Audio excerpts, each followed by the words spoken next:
Hi, I'm Joe Dinifer. Arthur Ashe once said, a great tennis player needs three things: quick feet, quick hands, and a quick brain.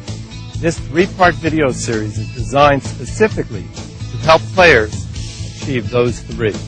200 games, drills, and exercises will be provided throughout this series to help players of all ages and abilities become their very best.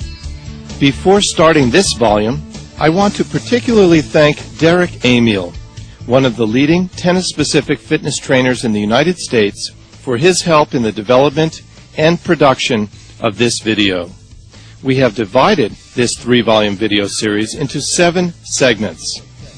The first is reactions and reflexes. Number 2, speed development.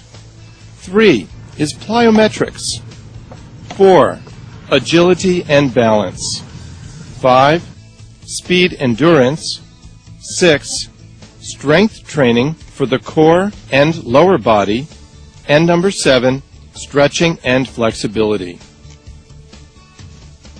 For the purpose of this video series, we've placed the stretching segment at the end as part of the cool-down phase.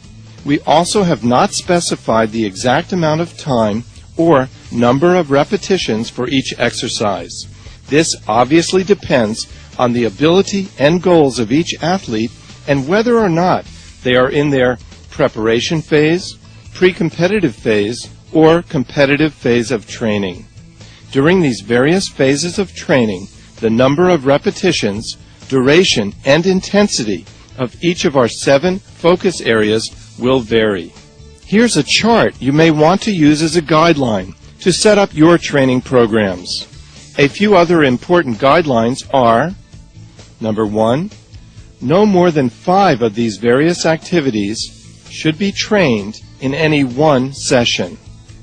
Number 2, anaerobic and aerobic off-court training should not be performed on the same day. 3, plyometric and speed drills should immediately follow the warm-up.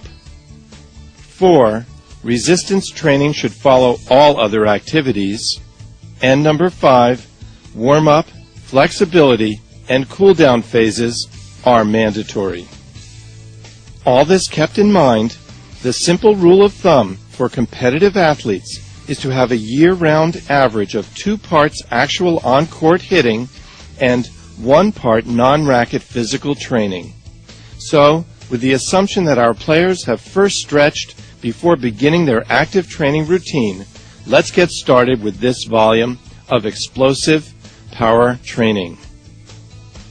Before moving to our first section on reactions and reflexes, let's look at an example of an exercise to warm up cold muscles even before stretching.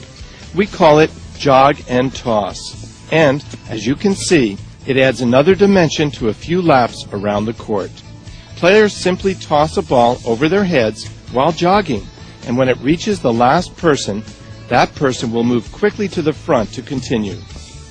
For variations on this exercise, the coach can have the players toss entirely with their non-racket hands. A great idea to take advantage of this warm-up time to work on a solid skill builder for tennis. And for more skilled players, you may even want to try this one with rackets, as we see our group now demonstrating.